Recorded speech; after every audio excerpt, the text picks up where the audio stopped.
Yang pertama melindungi, baru memajukan kesejahteraan. Jadi ekonomi, kemakmuran, itu kedua. Pertama melindungi, baru mencerdaskan, baru pendidikan, melaksanakan ketertiban dunia. Ya. Untuk apa kita bangun gedung-gedung? Untuk apa kita bangun pelabuhan, bandara? Untuk apa kita bangun kereta api cepat? Untuk apa kita bangun jalan raya? Untuk apa kita bangun waduk? Kalau negara ini tidak utuh, tidak aman, tidak terlindungi. Itu maknanya. Jadi negara hadir itu di sana. Negara itu melindungi dan mengayomi. Makanya polisi ya pertama itu perlindungan dan pengayoman masyarakat dulu. Baru Kamtibmas, baru penegakan hukum, law enforcement. Jadi the first place tugas pemerintah, tugas negara itu melindungi segenap bangsa benar. Karena itu pastikan semua anak bangsa ini tidak kelaparan, pastikan semua anak bangsa ini tidak ketakutan dari ancaman apapun. Baik ancaman negara lain, ancaman preman, ancaman aparat, dan lain sebagainya. Itu maknanya. Nah, mudah-mudahan omongan ini sampai ya ke Pak Prabowo.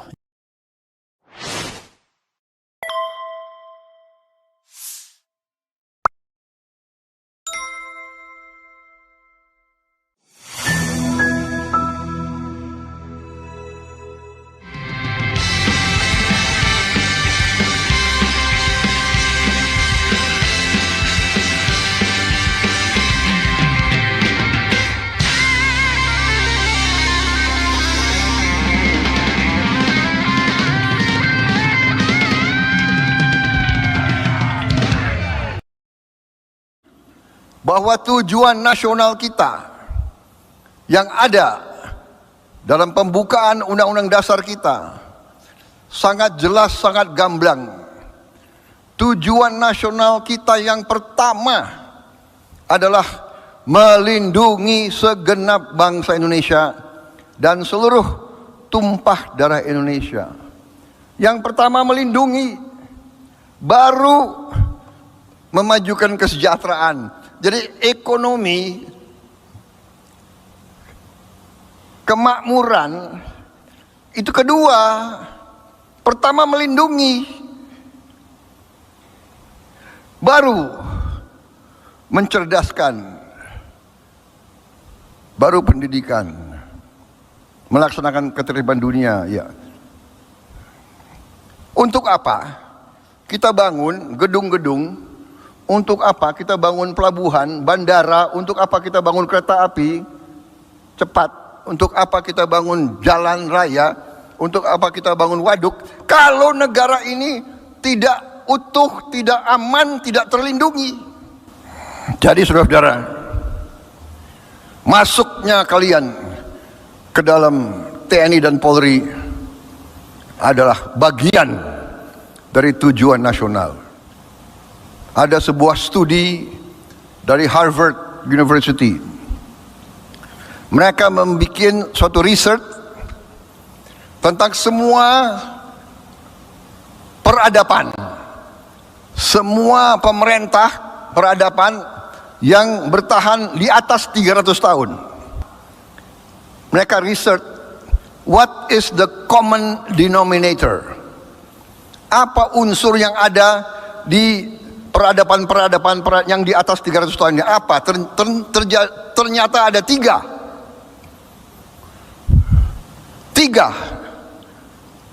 Tentara yang unggul, intelligence, polisi, and security yang unggul, birokrasi yang unggul, civil service.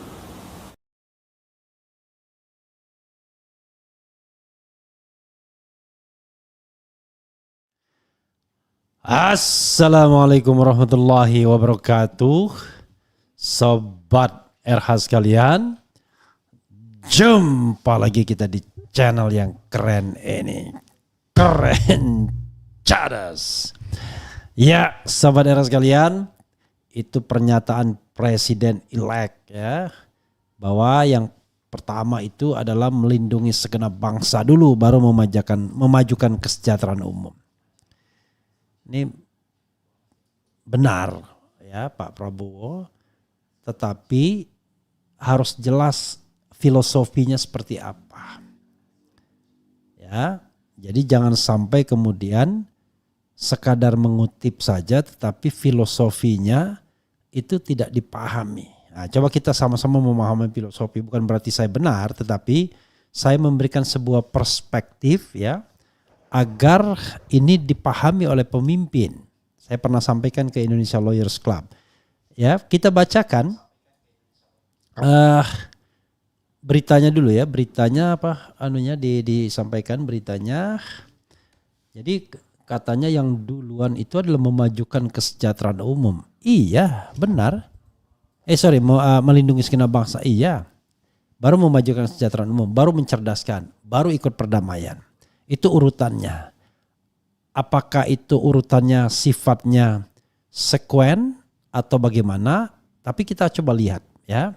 Oke. Bisa saja sekuen ya. Oke. Coba kita bacakan pembukaan dulu. Alinea kelimanya ya, alinea keempatnya. Tadi beritanya sudah ya. Oke, lagi dicari ya. Gini, kemudian daripada itu untuk membentuk suatu pemerintah negara Indonesia, oke?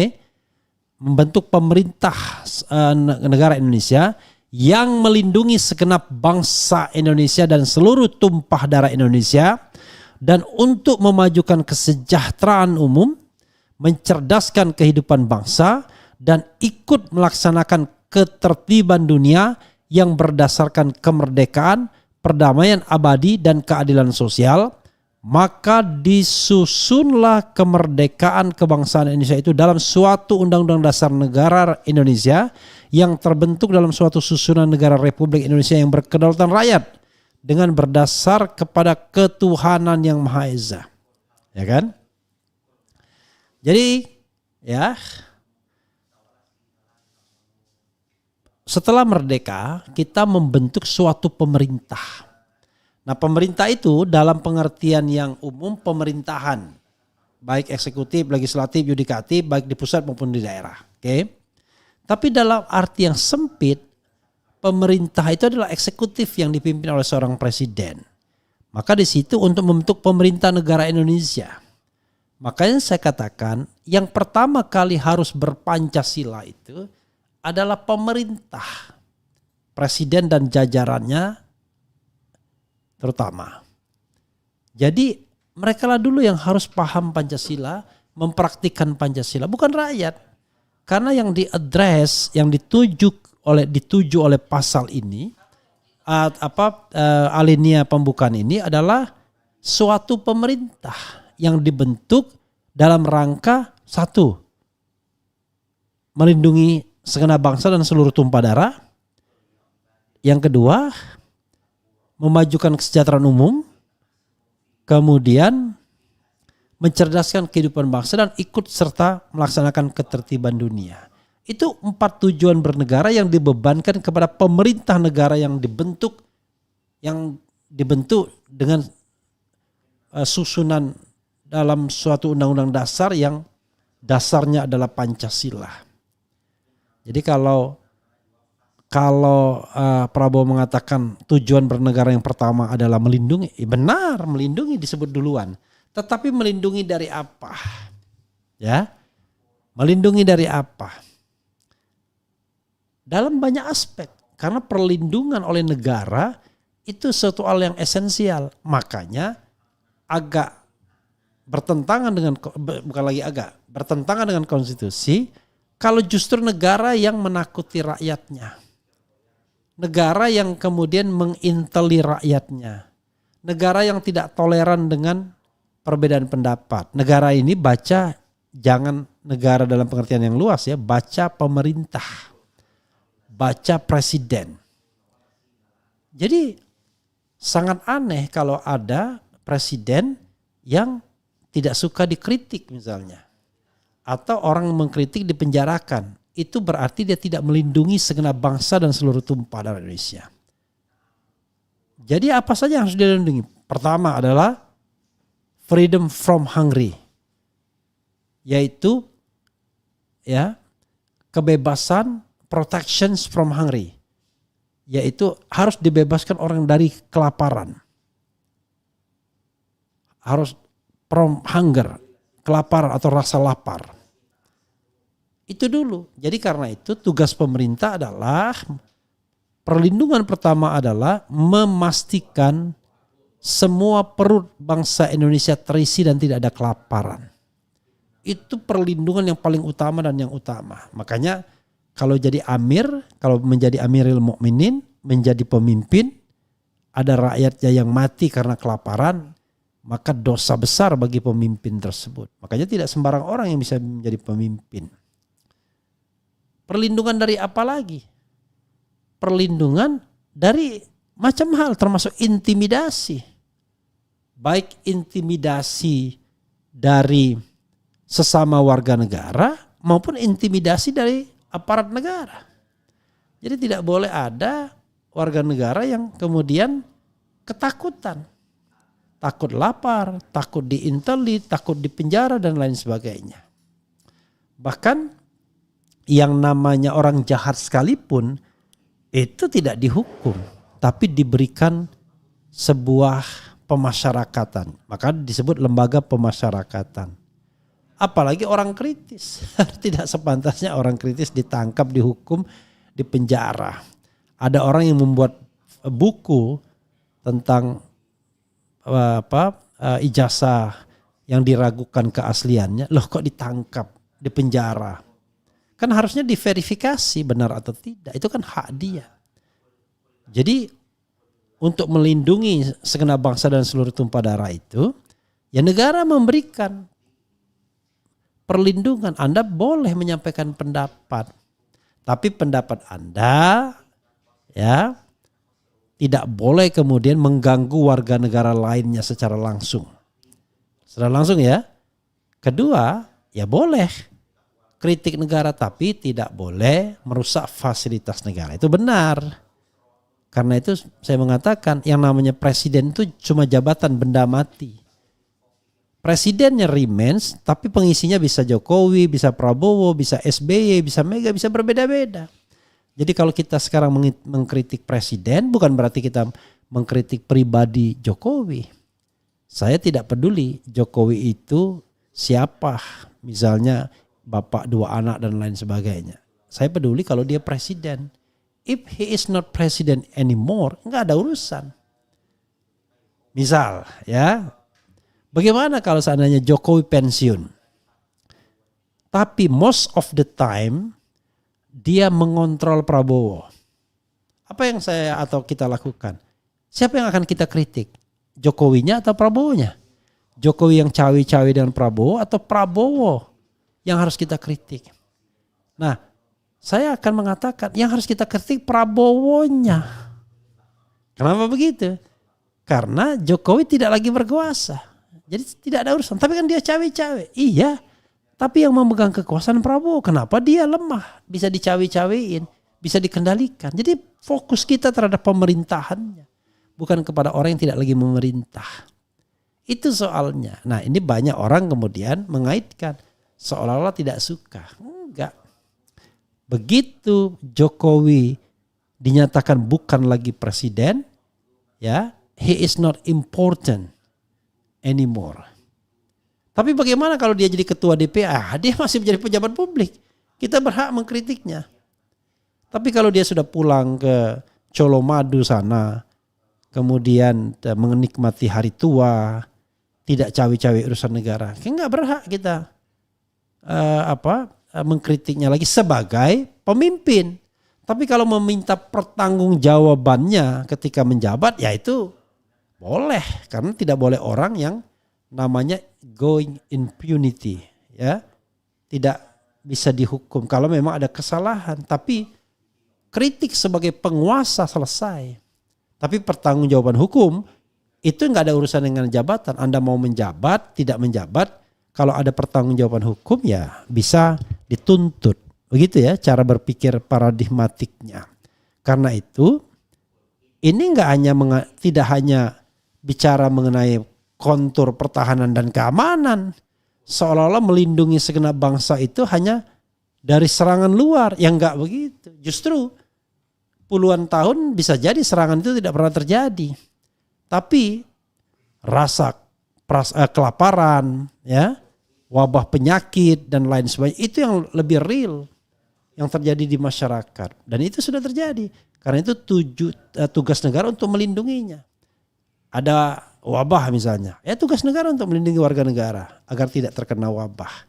Itu pengertian melindungi segenap bangsa dan seluruh tumpah darah. Jangan berpikir bahwa itu hanya soal membentuk postur militer, kemudian membangun pertahanan dari serangan luar itu melindungi segenap bangsa dan tidak hanya sekedar itu. Kalau itu sebuah ancaman yang tidak suddenly, ancaman yang belum tentu terjadi setiap saat, tapi kelaparan, ketakutan, intimidasi, kemudian kekerasan, apalagi itu yang real di masyarakat dan itulah yang kemudian kita butuh perlindungan. Dari premanisme misalnya, negara harus hadir di situ. Jangan sampai mendapatkan keadilan, tanahnya misalnya dirampas, itu makna perlindungan. Nah saya nggak paham apakah Prabowo Subianto berpikir seperti itu ataukah dia berpikir bahwa melindungi itu adalah negara harus strong, beli pesawat terbang, membuat militer yang tangguh dan kemudian protect this country. Untuk protect this country tersebut boleh menindas rakyat, boleh membungkam kebebasan berbicara. Itu namanya bukan melindungi segenap bangsa dan seluruh tumpah darah Indonesia. Ya, karena yang dituju diadres itu adalah pemerintah yang harus melindungi segenap bangsa, ya. Nah, memastikan tidak ada serangan dari luar, bahwa negara itu kuat, itu salah satu aspek perlindungan. Jadi warga negara merasa nyaman.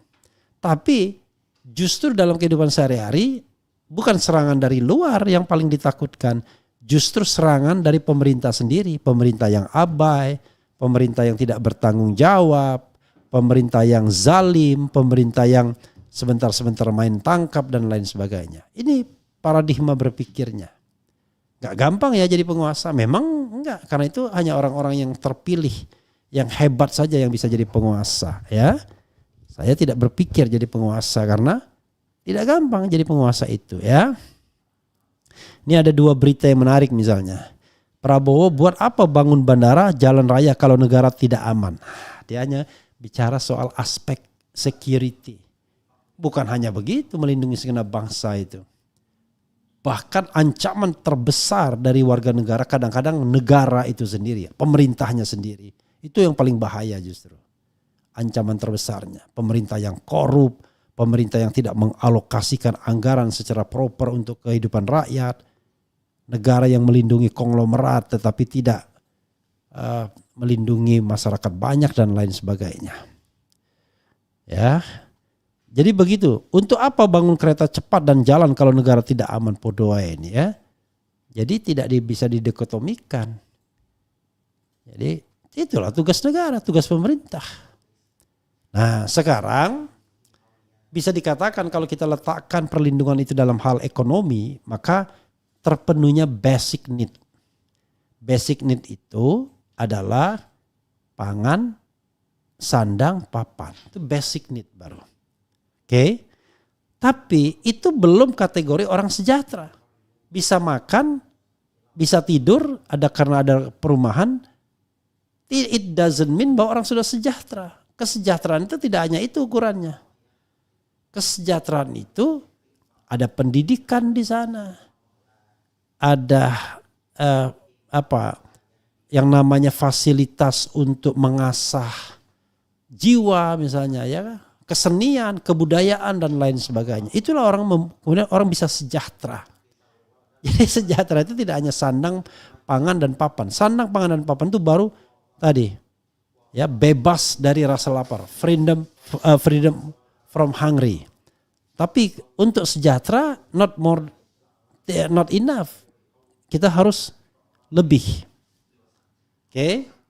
Nah, karena itu begitu kita sejahtera dan cerdas, itu bisa along with, bisa jalan bersama. Ya.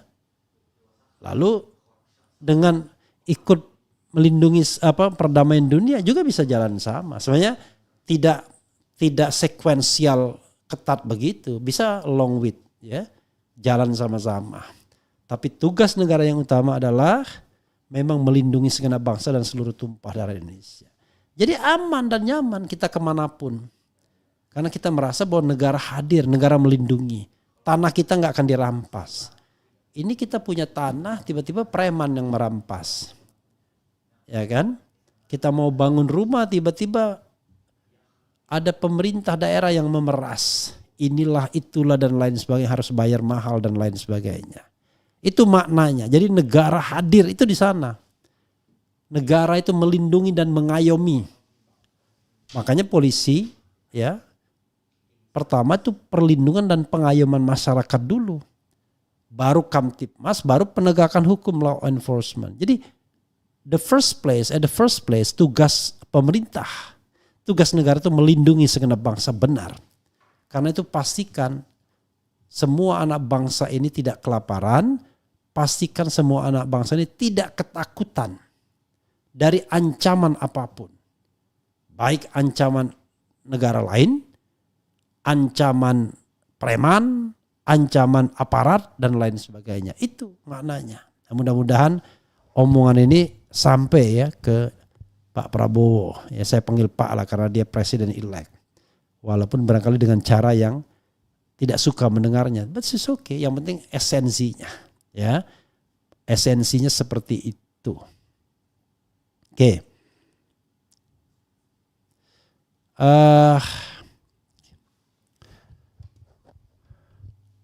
Apa lagi?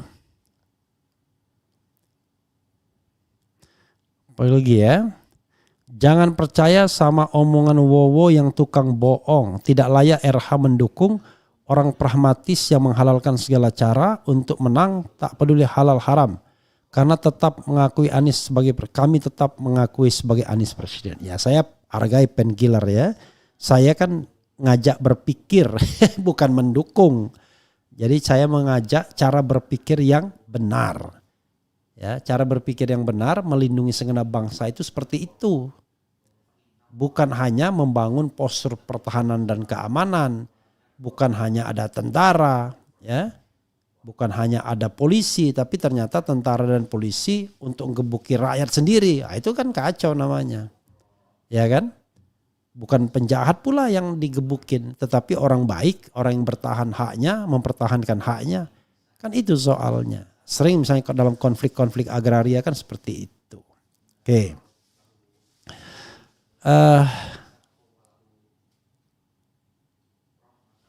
Gak bisa bersamaan tak, multitasking. Masa harus dulu-duluan melindungi dengan menyejahterakan?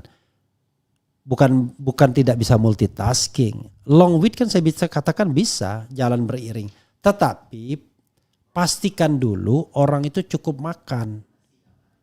Anda kan tidak mungkin bermain musik kemudian membuat puisi ketika perut Anda lapar. Nah, bebas dari lapar itu masih dalam konsep melindungi segenap bangsa. Oke? Pertama dari rasa lapar. Kalau sudah berpuisi, bernyanyi, nonton opera dan konser ke luar negeri, jalan-jalan, itu sudah sejahtera. Itu aspeknya sudah aspek yang advance. Bukan lagi a basic need, ya. Jadi gitu. Jadi yang dipastikan oleh negara adalah itu dulu, ya. Nah, gitu ya. By the way, kok topi saya agak miring-miring sedikit ya, enggak juga ya. Oke. Nah,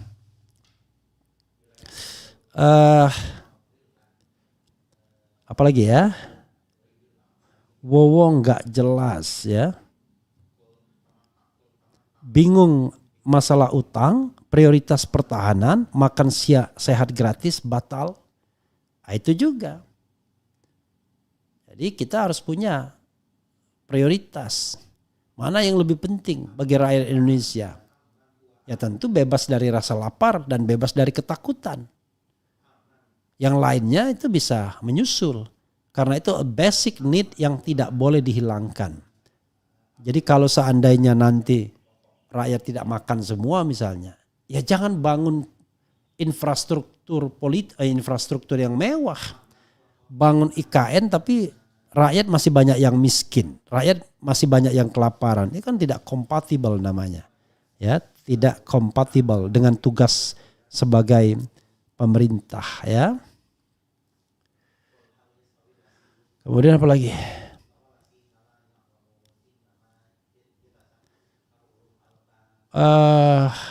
Pak Prabowo benar. Ya benar. Tetapi makna melindunginya itu jangan hanya berpikir bahwa perlindungan itu dengan membangun kekuatan militer. Ya, seolah-olah perlindungan itu perlindungan dari serangan luar. Yang paling bahaya juga kelakuan pemerintahnya. Itu yang paling bahaya. Korupsi, ya, itu telah menyebabkan negara lemah perlindungannya terhadap masyarakat.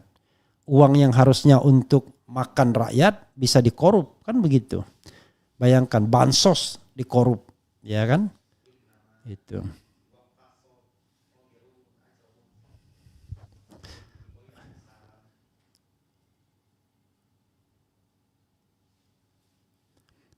Mau melindungi tinggal punya alat tekan buat negara lain biar negara tidak ikut campur. Presiden masih kagum dengan Putin. Apa maksudnya ini nggak jelas.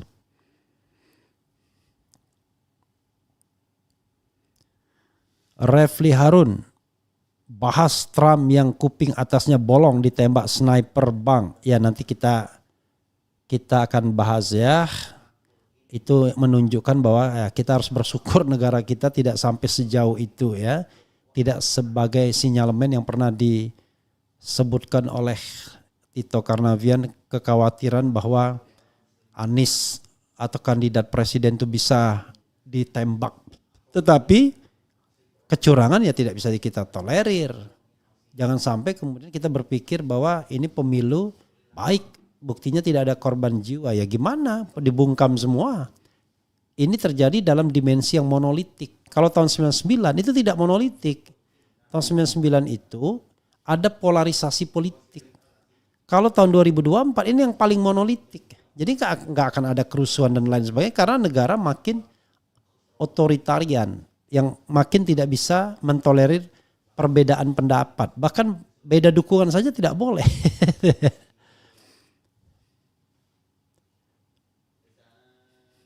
Makan gratis saya yakin jadi ladang korupsi, lebih baik perbanyak subsidi listrik. Ya, kita lihatlah. Yang jelas adalah negara yang baik adalah negara yang tidak membiarkan rakyatnya ketakutan besok bisa makan atau tidak. Ya, besok kalau kita jalan akan dipukul orang atau tidak. Nah, karena itu negara itu harus baik. Pemerintah itu harus benar bekerjanya. Begitu ya saudara sekalian, mudah-mudahan ini didengarkan oleh Pak Prabowo, ya, Presiden-elect, bahwa melindungi segenap bangsa itu tidak hanya sekedar berpikir mengenai kontur atau postur pertahanan negara, tapi bagaimana negara atau pemerintah itu berbuat baik kepada rakyatnya sehingga rakyat tidak ketakutan, tidak takut diintai, tidak takut ditangkap karena berbeda pendapat, dan yang penting adalah sumber-sumber penghidupannya tidak dihilangkan oleh negara. Kalau orang berbeda pendapat kemudian sumber-sumber kehidupannya dihilangkan negara, zalim namanya pemerintahnya ya, tidak melindungi segenap bangsa. Namanya segenap bangsa dan seluruh tumpah darah. Enggak peduli. Mau pendukung 01, 02, 03 tetap harus dapat perlindungan. Itu saja sobat era sekalian. Wassalamualaikum warahmatullahi wabarakatuh. Keren cadas. Yeah.